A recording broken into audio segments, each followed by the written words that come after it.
Plan B is die.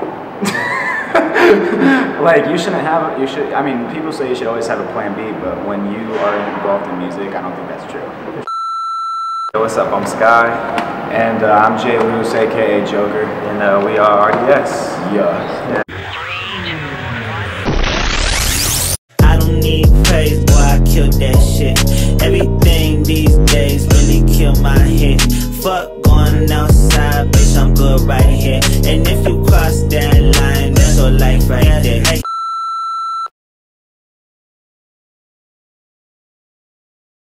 Kind of an interesting story, actually. A mutual friend of ours is what kind of brought us together. His name's Isaiah. He was actually a member of RDS originally, before we became a duo. And me and him had known each other for a while. And so one day, he was at one of our other friends' house, who was house sitting that house. And I just came through. A lot of houses, right? But no, yeah, I just came through, and I was just like coming to chill. And then, you know, they were doing like their little music thing, and I was just, you know, sitting out of my head and shit. And I was like chilling at the table, and I was like, hey, like, do y'all freestyle? And he was like, yes. Hell yeah. And so I was like, okay, well, let's do it. Because I was like, honestly, I was like curious, like what they could do in terms of that. And I like to freestyle, but they didn't know that. So I was just like chilling. And then they throw in a beat. I was like, let me hop in on this. And so I hopped in, did my thing. I mean, it was cool. You know what I'm saying? It was a dope ass little moment. And then after that, shortly after that, they hit me up and were like, hey, you want to go on this next song with us? And then we just like continuously started meeting. And then eventually, you know, it just became like a friendship, a relationship, you know what I'm saying, like everything. And it just turned into RDS. And then me and him, I thought he was like, I didn't think he was crazy when I first met him. I am crazy, but it's like certified. He's fucking crazy. But I was cool with him, like I was hella accepting of him, but at the same time, like, you know, like whenever I meet new people, like you never know what you're gonna get, you feel me? So, I didn't really hang out with him too much. I just hung out with Isaiah and him. But then one day he needed like a ride or something, so I just went and picked him up. And then he got my car. You know, we were just chilling, driving. I think Isaiah ended up like not making it or something. And so then we were like, well, fuck it, let's just hang out. And then that's pretty much like. And that's when we found out we were the same person. Yeah, we really are. Like, seriously, it was like yin yang, you know what I'm saying? Like, at the core though, like, we're so fucking similar. Like, we need each other. Like, we balance each other out, you know? Like, he stayed at my house without my mom knowing, you know, for like a month. Like I'm telling you, bro, like, we met each other 3 weeks later. We were like close as fuck. And ever since then, it's been like a brother. Yeah, I got kicked out of my mom's house. I mean, not my mom's, my fucking dad's house. Because of music, so we were smuggling me into his house without his mom's permission because she let me staying there, which without a doubt I completely understand. Yeah. Who wants this bummy ass white kid? I had long hair at the time. I smelled of cigars and weed, so nobody wants me in their house. So yeah, we were just chilling. It was pretty wild. It was pretty cool though. It's like it's weird how our relationship started. It definitely happens. Like two different people can just become like the same. Yeah, bro. It's like I should have known him. Like we met each other in high school. Our asses would have been famous, bro. Yeah, like because we didn't start rapping with each other until like a year and a half ago. You know, like this was all in 2016, like end of 2016. So you know, it's been recent. I love you.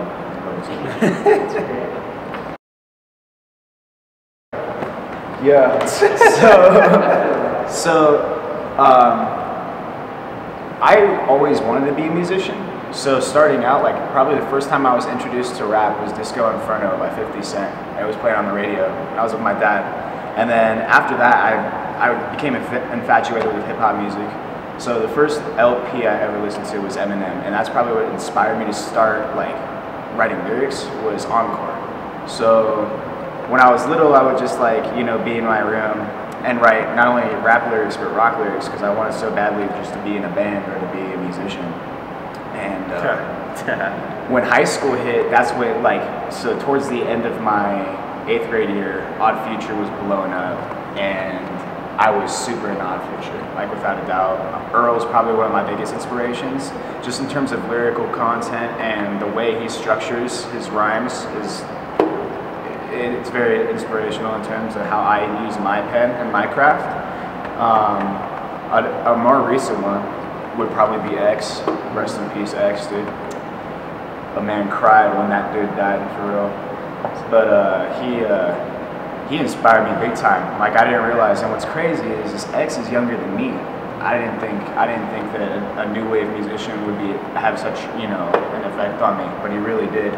And the way he touched on like depression and psychosis, I felt that. So those are my two biggest inspirations, probably Earl and X for sure.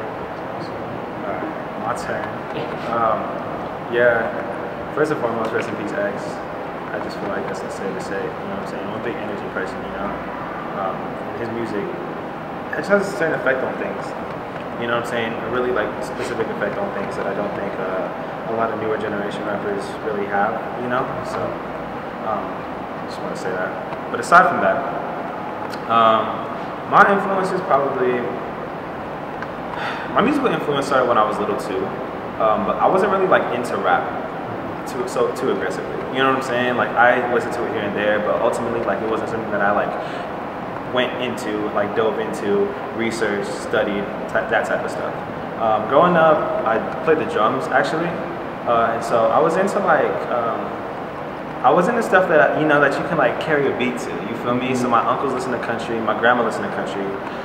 They also listen to like a lot of soft rock. I was into like I went through this weird like white boy phase. Like I was into like the Script. I listened to I didn't listen to Daughtry actually. I did, but I don't want to admit that, so I'm just gonna go ahead and not say that. You know, Linkin Park, stuff like that. Like that's what the first type of music that I was like, fuck yeah, you know what I'm saying? Panic at the Disco, Fall Out Boy. I don't like Fall Out Boy's music now, but I used to fuck Fall Out Boy so heavy. But it kind of turned into it's kind of turned from that. I went through like a dubstep phase and stuff. But I think the stuff that I like really pulled from is a lot of what my mom listened to. She listened to a lot of Erykah Badu, like Gladys Knight, you know, like soulful singers like that. And I think that's like really influenced my ear because I was like around my mom all the time. Sade, she was a big fan of Sade. And so everything she would listen to, I would like absorb. You know what I'm saying? And I would like pay attention to the music and shit. And so I think in terms of rap maybe, like J. Cole. J. Cole was like the first artist that I really like was able to, I wouldn't so much say is relate to like on a song by song basis, but he was somebody that I could like definitely identify with.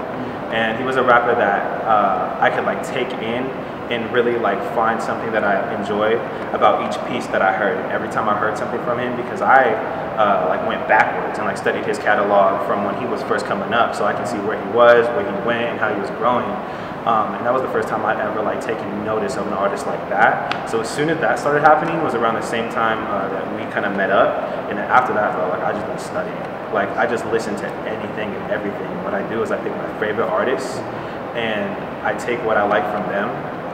And I'm not like stealing their flows and shit, but like I pick like my favorite artists. I listen to a whole bunch of people, literally, and then I'll like listen for like little details, or little quirks, or little sounds that I think are appealing, and that's what they do best. And then I'll kind of like pull from that to create my sound, and you know, depict how I want to portray myself to the audience. You feel me? So it's definitely, when I say it's a process, I'm not fucking with it. Like it's a process for real.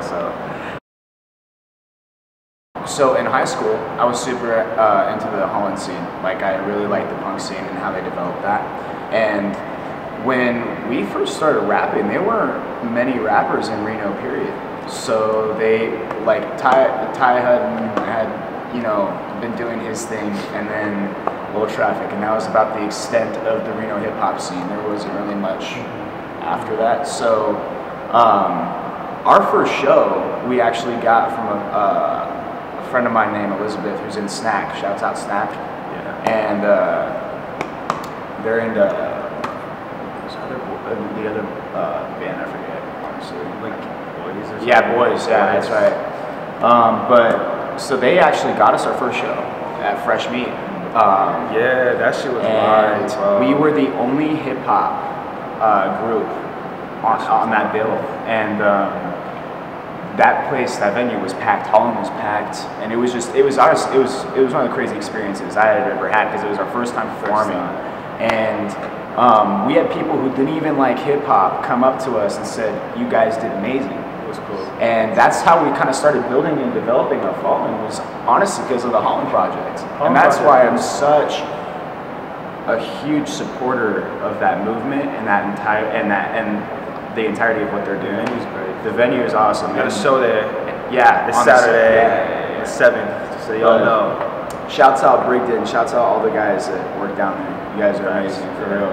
And then after that, like, we started catching people's ears. Like, we were gonna do shows at bars. We got asked to do shows at Shay's and stuff, but you gotta be 21. I'm 20. So I don't have a fake ID. so we couldn't do that. But then we put in for a rap competition at Jub Jub's, and shouts out Project Flow. Yeah, Project Flow. One Vision Entertainment. Shout out Dan. That's the man. Dan he plugs us Hubbard. for real with the shows. Dan Hubbard over at Jub Jub's with One Vision Entertainment. He's a cool dude, for real. He's cool. He's good. He's But Jub Jub's is a whole new beast. Like, you go down there, the people down there mean business, and you're performing with people who are already like famous. So or well known. Or well known, yeah. So like, it's an entirely different experience. When we did Project Flow, we went in there with the intention, and what was funny was we performed alongside and against essentially like a lot of people we already knew, like Ricky B, RVMB. Yeah, a lot of peers. A lot of peers were there, and so it was an awesome environment. But we were there to destroy everybody. Like, regardless of how long we've known you, regardless, like we love all of you. It's all But love. this rap shit is serious. I'm also like crazily competitive though. Yeah. Because like I used to play sports in high school and shit. That's not why I'm competitive. I've been competitive since like day one, bro. Like I'll fucking out eat you. That sounded gay. But like I'm serious. I'm so fucking competitive. So like when it comes to this music shit, like I like to keep myself like reserved and like I'm pretty humble overall, like in terms of how I carry myself. But don't get that twisted. Like I'm coming for you, bro. Every time. So we get shows at Jub Jub's pretty frequently, and now we also got a show with the Missing Links at Bloomberg. Young Mike, shout out Young Mike, bro. Yeah. That's the nigga, man. He's dope. Yes. Mike is dope. He Check him out. is, yeah. Missing check out Links. Missing Links. Missing check Links. out Mike. That entire group is sick. They're building the EDM scene out here, and they're accompanied by like West Coast ravers and all them. So shouts out all those guys. Like, they're for real amazing. There's a lot of talent. A lot of passion out here, bro. There's a lot of passion out here, for real. Okay, I want to. Beehive is not my favorite song to perform, but it's our core fan base. Like, I'm talking about our homies that come to our shows.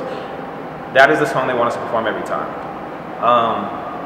In terms of like songs that I like to perform, honestly, I like to perform the newest shit. Like whatever we have like most recently dropped prior to a show, that's what I like to perform. Because how the process works is you get the concept, write it, you get the beat, you write to it, whatever it may be. Essentially, what you do is you craft the product within a certain amount of time prior to releasing.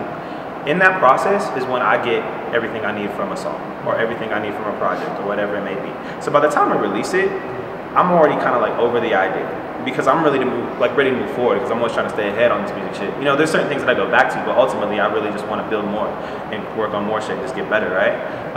But you know, in terms of performing whatever we have most recently released, that's what I like to perform because it's like fresh in the brain. It's probably my favorite thing I've done. It's a reflection of my progression. It's just no, it is dope. That's what I like to do. Favorite song to perform live?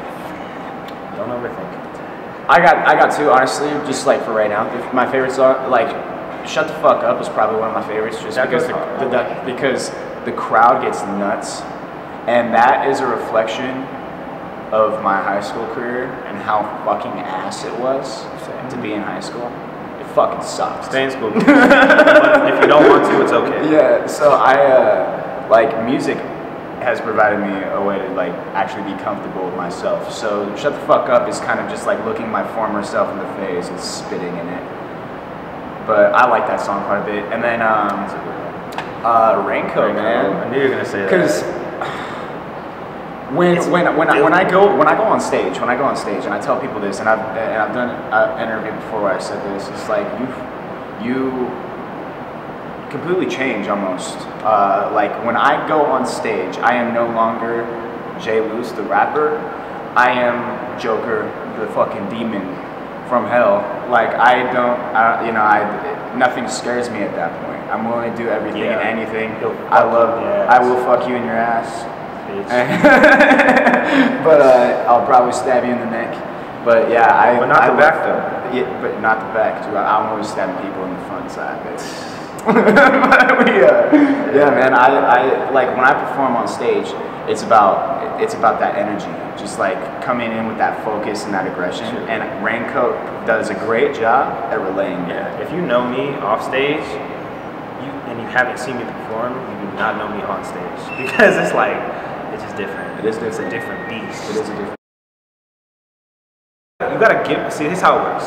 It's science, not really, but you gotta bring energy so the crowd can give you energy. You know what I'm saying? Like you just feed off the energy. Because there's been times where like I've been on stage and it's been cool because like we're on a stage, but like I just don't feel like the energy is being reciprocated. You feel me? And I think that's something that we gotta learn as we continue to progress and we continue to evolve as artists. Is like trying to get the crowd comfortable with us, comfortable with the music, and just really like involved in the show to the point where even if they don't know who the fuck we are, which is most people, like we can still get them jumping, we can still get them vibing, we can still get them into the music. And that's what I'm starting to like about these new wave rappers is they're incorporating like elements from like the Warped Tour and like punk scene into their concerts because you weren't seeing mosh pits in rap venues, and now you do.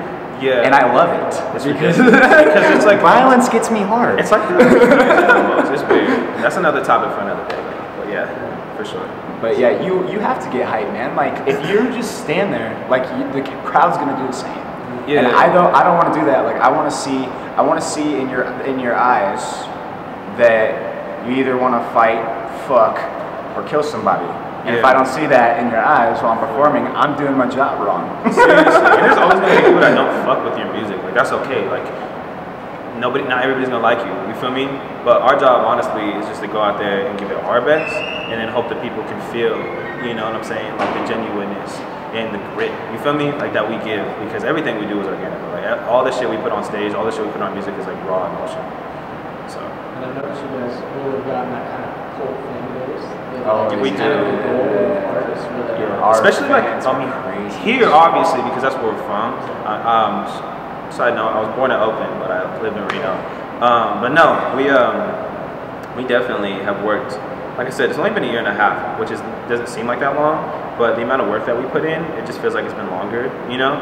So there's a long ways for us to go, I feel like, and we still want to create more opportunities for ourselves. We still want to, give more to our fans, build a bigger fan base, but our core is like what keeps us going, honestly. And our fans are nuts. Like they come to every show. They do. And they chant our name. They do. Every time we're on stage and every time we leave. Yep. And there's been times, like at Project Flow, where the orchestrators of the venue had to tell our fans to shut up. And I love that so much about our fans, is it's like they are really invested in the music. Our fans are just like us too. No, they don't. So, and it's awesome. They'll bring the juice. It's awesome. They'll bring the sauce. It's so awesome, and I'm so happy to see that at a local level. Like that's dope. And as an artist, it really does like complete me as an individual when I see my fans. Like they're as invested as I am in this music. It feels like. Yeah. So it's dope. Our next big goal, I think, honestly, is just to provide more exposure for ourselves. Like really get out there on the business side and like impose our music upon people. You know what I'm saying? And like make ourselves known, make our name known. I think we also want to get to the point where we can perform at festivals. Stuff like Day and Night, Rolling Loud. Those are big names. Those are big deals. When people see that kind of shit, it just brings things up a level. You know what I'm saying? We're just trying to turn it up a notch. I think long-term goal. I mean, I feel like if you take your craft seriously to any extent, whatever you do, you're always gonna have that word longevity in mind, because you really want to take this shit the long way. You feel me? Like you wanna. My goal as an artist is to allow myself to evolve within my music and outside of my music, and find like the perfect balance between the two, and eventually take it to a place where I can truly say that I'm fulfilled with it. But in order to do that, you really need to give yourself and your life and your time and experience to your craft, and that takes essentially a lifetime. I don't even think our music will be as impactful as I want it to until fuck it, like we're dead. You know what I'm saying? Like that's the kind of shit I'm talking about. So you know, we joke around, it's all fun and games, but at the core, bro, like it's all business and it's all seriousness and it's all love, it's all passion. I'm really just trying to take this shit like all the way. Yeah. Yeah. What he said about, I like that term, impose. Yeah. Because for the longest time, like when we were a trio and RDS was first like developing as a group, we had to prove ourselves. People were not willing to listen to us, and so when we finally got people to listen, and it, like I said, it took work. It took us getting onto a stage and showing people that we could actually do this. Yeah. And after that, it was all uphill from there. But even now, like this music, you have to prove yourself every single day. Because being from Reno and being a rapper, it has such a negative connotation to it. And then not to mention being on SoundCloud has a negative connotation to it. So when you're on that come up, people are almost already turned off to like your music. Yeah. And it's honestly unfair, but I understand it. I do get it because there is a lot of not so great content on SoundCloud, but at the same time there is a lot of hidden gems too. And it's like no matter what, give all artists a chance. But yeah, we will impose our music on everybody. Everybody will listen, and I said this the other day. I'll say it to our blue face. We're going to make it, and if I don't make it, then I will die. So. Like yeah, seriously, what you said. I think. I mean, in terms of like, you know, the artist aspect and, you know, what comes from within, like that, all that pretty much sums it up. I think within the next couple of years, we're going to try to, you know, take everything to LA. Shout out Nude Magazine. Nude, yeah.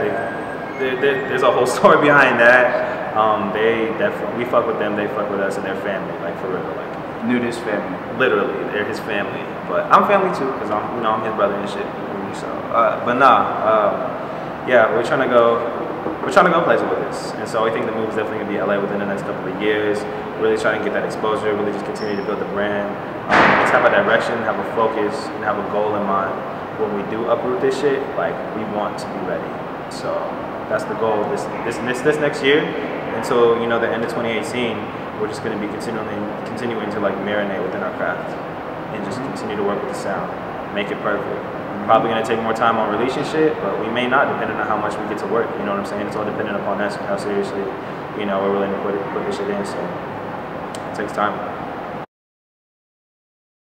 Tomorrow, July 6, 2018, just in case you're watching this in like 2020 when I'm fucking famous on my fucking tiger carpet. But no, we have a project coming out. It's called Raw. I don't want to say too much, but I just really want y'all to listen with open ears and open hearts and just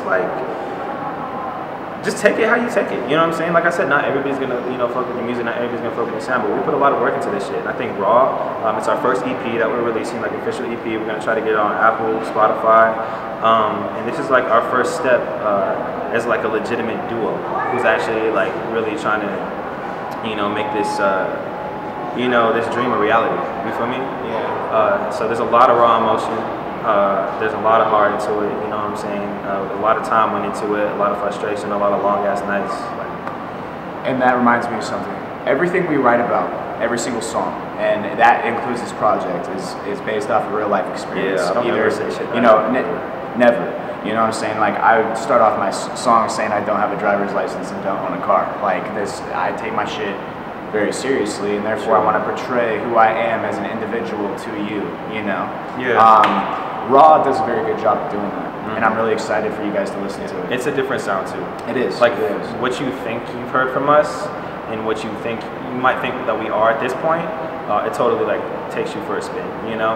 I mean, there's elements of our maybe more recent, you know, flows and sounds and shit like that, maybe a couple songs here and there, but ultimately the sounds are different, the vibe is different, the quality is definitely taking an upgrade for sure. And I think it's a really solid step. I'm never one to really like toot my own horn when it comes down to it, like being real serious and shit. Like, I just don't like to do that. But I think with that being said, I think that's still a really good step for us in our music. And I think that it is quality music, and I think people will like it. You know what I'm saying? I think people will find things to enjoy, find things to relate to, you know, find things to vibe to, you know. And this is only the beginning, you know. Like this is just one project out of hopefully many, you know, one step further, you know, to becoming what we want to become. So excited for that. Really excited for that. Shout out Joe Fry too, by the way. He does our photos. He's the man. I actually met him through Jacob over here. We're longtime friends. He's really talented. So, you know, when you see all the visuals for the project, that's on him. Shout out Victor Hughes. That's our boy Isaiah's homie. He does our videos, like our music videos and shit. That man is dope as fuck too. So we have a really good group of guys around us. We have a really good team around us, and we're just trying to build on it. And so please check out our project. It's called Raw. Tomorrow, Friday, you know, July 6th, right? July 6th. Having a little listening party. If you have us on social media, that's how you'll get the details for that. But yeah, we just hope you guys enjoy the process, because we want everybody to know that anybody who makes themselves involved with our craft, we always have time for you. You know what I'm saying? So we just want everybody to be involved. We want everybody to really know that this is for us as artists, but it's also for you guys, you know, as the audience. We're just trying to connect, we're just trying to build, we're trying to grow this community. So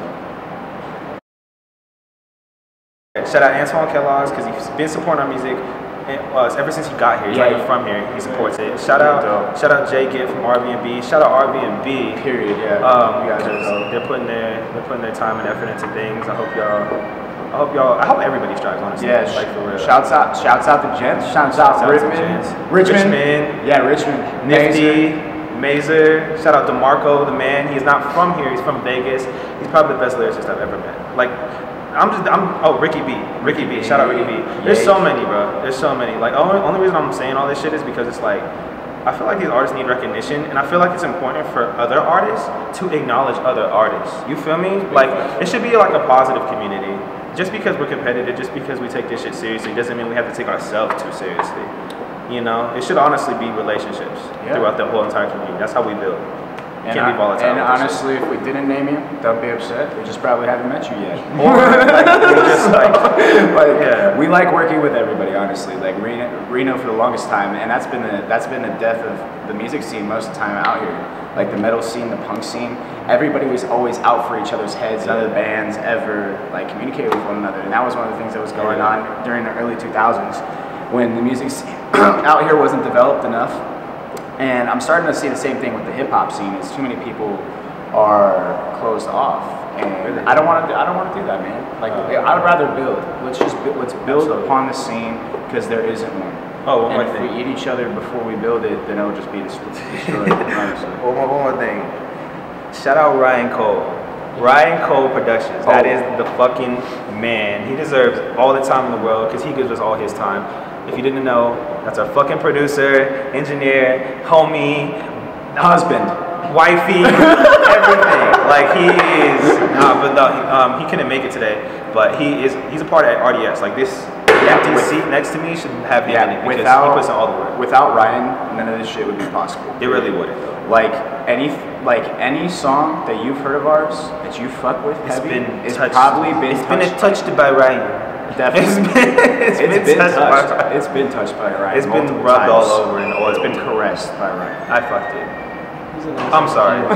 Yeah, he's a dope kid. Ryan's dope as fuck. Got some big ass ears, but he's fucking. I love you, Ryan. You're great. Well, if you take it seriously, anything, like, you know what I'm saying? Like, you just gotta push, bro. Like, fuck what everybody else says. You just gotta fucking push, and you just gotta be passionate about the shit. And like impose yourself onto the world, and if you care about it that much, I promise you, bro, like it's gonna work out. And I'm saying that not even made it, but like I'm telling you, people gonna look back to this fucking video, you know what I'm saying? They're just gonna know it's been like this since day one. So yeah, that's what I'm trying to do. Shit, like it's gonna pop. Something's gonna happen. I hope so. You know, and it's not about being famous. I tell that people all the time. I'm not trying to be famous. I'm just trying to be paid off of this shit so I can live and make my fucking shit beautiful. So just pursue your art, man. That's the goal. And that's what it's about, man. It's about just pursuing what you want to do in life. Because so many people die unhappy, for real. If you want to see a field of broken dreams, go to a graveyard. Like, it's like, I don't know. I'm not saying I want to die young, you know what I'm saying? I'm a pro-life, I'm a life advocate, you feel me? But at the same time, like, if you ask me, okay, do you want to spend 20 years doing what you love, or 60 years hating what you do? I feel like the answer is pretty simple, to be honest. So.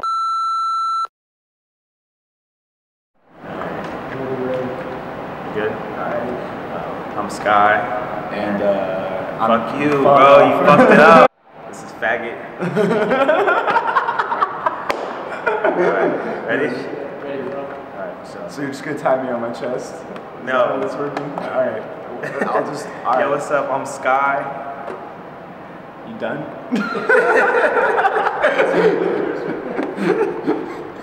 Okay, ready? I'm gonna go like this. Oh, okay, sounds good. And we gon' shoot, and we gon' shoot, and we gon' shoot, and we gon' shoot, and we gon' shoot, and we gon' shoot, and we gon' shoot, and we gon' shoot, and we gon' shoot, and we gon' shoot, and we gon' shoot, and we gon' shoot, and we gon' shoot, and we gon' shoot, and we gon' shoot, and we gon' shoot, nigga.